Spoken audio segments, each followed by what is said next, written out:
What's up, everybody? Real quick before we jump into this video, the video that you're about to watch is actually a video that I filmed originally for my private coaching clients, and I released it only to a private Facebook group that is just for those clients. But they got so much out of this video, and I got so much great feedback from it that I thought it would be great to go ahead and put it out there for the rest of you as well, and hopefully you guys will like it and get as much out of it as they did. So I hope you enjoy it, and if you haven't already, go ahead and make sure you hit the subscribe button down there beneath this video so you subscribe to our channel, and hit the notification button as well so you make sure you get notifications when we release our future videos. And as always, hit the thumbs up button if you could, because YouTube just really likes it when you do that, and I like it as well. That's it for now. I hope you guys enjoy this video, and I'll see you soon. Bye-bye. Hello, everyone, and welcome to my first video in the new studio. And this one's just for you guys. Just going to put it here in the private group. But I just wanted to jump on because I haven't done a video in the group for a long time. And so I really just wanted to get on and maybe share a couple of cool little nuggets that came out of a couple of my check-ins with a couple of you guys in the group this week so far.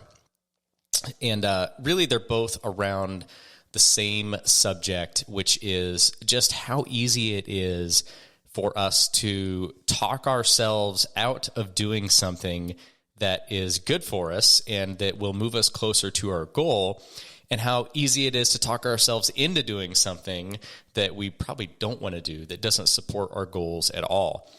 And the truth is, it's way easier to do that, to do both of those things, than it ever should be.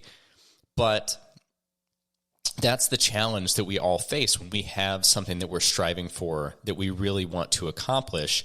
We have to figure out how to overcome those procrastination demons and those other demons that allow us to talk ourselves out of doing the things that we know we really want to do, because we know they'll make us feel good and we know that they'll get us closer to our goal, but we find ways to talk ourselves out of those things. And so a couple of really great conversations happened this week. And the first one was with Jennifer in the group, and she'll remember this conversation, so I hope she's okay with me sharing it.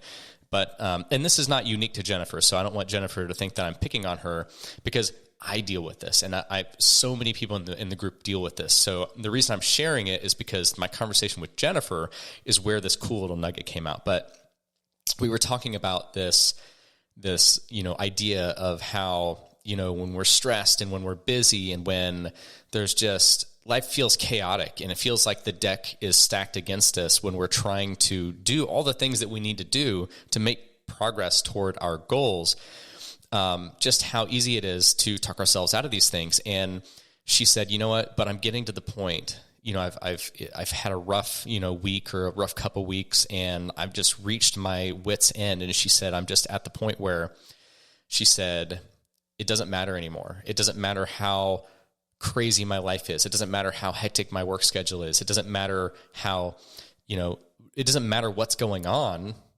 I just have to figure it out. And I just have to push through it.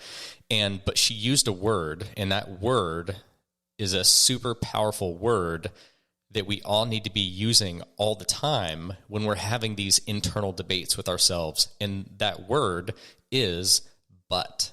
Not B-U-T-T, but, B-U-T. And the way she used it was, she said, I have a hectic day and I get home and I need to walk. I need to go out and do my steps, or I need to go to the gym and work out. And she's like, I have this internal conversation where I'm saying, but I'm just tired. I don't want to. But then she used the word, but. I don't want to, but. And oftentimes we don't use that word enough. We just leave it right there. We say, I don't want to, or I'm too tired, or I don't have time, or I don't feel like cooking the right food, or whatever the excuse might be, or I want to eat pizza. I want to do something that is not good for me. And oftentimes we just leave it right there. We just, I really want to do this, or I really don't want to do this. When what we really need to be doing is exactly what Jennifer did in that moment. And that is that she extended the conversation with herself, and she said, I don't really want to do this, but I need to, because I want to accomplish my goal. I don't want to do this, but I have to. And just extending that sentence out and allowing herself to have that moment of clarity where she says, of course I don't want to do this, but I've got to do it. Of course I want to eat pizza, but it's not what I truly want in this moment or for my future. And so just using that word and not allowing yourself to take the easy way out and just stop that sentence short and say, I want to eat pizza. I don't feel well. I'm stressed, so I want to go do this. Or I don't want to work out. I don't want to get my steps in. You've got to use that word, but, and finish that statement in a way that reinforces what you are truly trying to accomplish in your life right now with your health, physically, emotionally, mentally, spiritually, with what you are trying to create when it comes to your ideal future for your life. And then the second thing that I wanted to share with you guys is just a beautiful example of someone using this in real life, just in an awesome way. And so I want to also give a shout out to Lori in the group, Lori Hall. And she came in for her 2-week check-in today, and she's now 18 weeks into the program, and she's lost 56 pounds. And so she's losing at about 3.2 pounds average per week if you average it out across the entire program. But what's awesome is that most people by 18 weeks into the program, they're starting to slow down a little bit. They're they have great progress in the beginning, but it always tends to slow down a little bit as you get further and further into the program. But not Lori. So Lori, we had a meeting about 4 weeks ago where we talked about this danger zone where we tend to want to kind of get a little bit complacent and let things slow down and let the foot off the gas. And for some reason in that conversation, she realized, because she said, I'm a numbers person. And you just said something that clicked and made me think that, oh my gosh, if I don't let the foot off the gas, I could be done with this. I could be at my goal weight.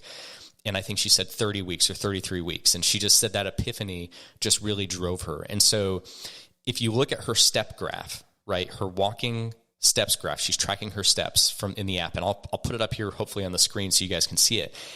If you look at her step graph, you can very clearly see that as soon as she walked out of that meeting, something clicked with her. And before that day, she had not been using the word but. She had been allowing herself some days. She'd been trending up. You could see her steps trending up, but she still had up days, down days. She had been allowing herself to just say, I don't really feel like it today, or I'll make it up tomorrow, or whatever those excuses might be. She was still doing great, but she was not finishing that sentence. And then almost like on a dime, you look at this graph and you can see the day that she stopped using this, or that she started using the word but. And she, and now what she does is, no matter how busy her day's been, no matter where she's at the end of the day, 7 o'clock, 8 o'clock, even 9 o'clock, whatever it takes at night, if she's not where she needs to be on her step goal for the day, she gets up, rain, shine, hot, cold, doesn't matter. And she gets out the door and she goes for a walk and she finishes her steps. And you can see there's this awesome, smooth line, just a little bit of fluctuation, but you can see how she kicked her steps up to a minimum of 10,000 steps a day overnight. And, she said, well, my husband, all the time he's like, are you really going out to walk right now? I mean, it's late, it's dark out, it's time for bed, and you're going out to walk. It's raining outside, it's cold outside. And she's like, yeah, I'm going to go do it. I don't feel like it, but it's what I need to do. I don't feel like it, but it's going to be the thing that makes sure that I'm making the progress that I want to make. And here's what's awesome. After 18 weeks in the program, instead of her rate of weight loss slowing down, right? Her rate of weight loss for the last 2 weeks was 3.9 pounds per week. 3.9 pounds per week, up from 2.4 pounds per week. She almost doubled her weekly weight loss by using that amazing word, but, in a beautiful way, and not allowing herself to fall prey to the procrastination demons that plague all of us. They even plague me. They plague all of us. We're all human. And so that's my tip for you guys today. You've got to start using this beautiful word, but it doesn't sound like a beautiful word, because when I say it like that, it makes you think B-U-T-T, but I really mean but, B-U-T. Anyway, so guys, I just wanted to jump on and share this with you, because two beautiful conversations that happened with coaching clients, Jennifer and Lori, and just a great example of, recognizing, in Jennifer's case, where she needs to step it up and she needs to start using that word to not justify doing things that will slow her down in her journey, but to use that word to catapult her and to root her in the present moment, to say, okay, yeah, I need to walk. I need to eat the right food because this is what I want to do. And in Lori's case, beautiful use of that word and motivating herself to go out and do the things that she needs to do every single day to get the results that she's getting, no matter what, even when she doesn't feel like it. So that's it for today, guys. I just wanted to jump on, and I got this beautiful new studio we've worked hard on. I wanted to get on and share some really what I think are uplifting and hopeful things with you guys. And I hope that this rings true for some of you right now who are in the program if you're struggling. And if you're not struggling and you're doing really well, then I hope you tuck this little nugget back in your back pocket for the day that you maybe are struggling, and you can pull this out and say, today I don't feel like doing this, but I know I need to, because this is what my mission is in life right now. That feels good. That feels good to get that out. All right, guys, that's it for today. I love you all, and I'll see you in the next video. Bye-bye.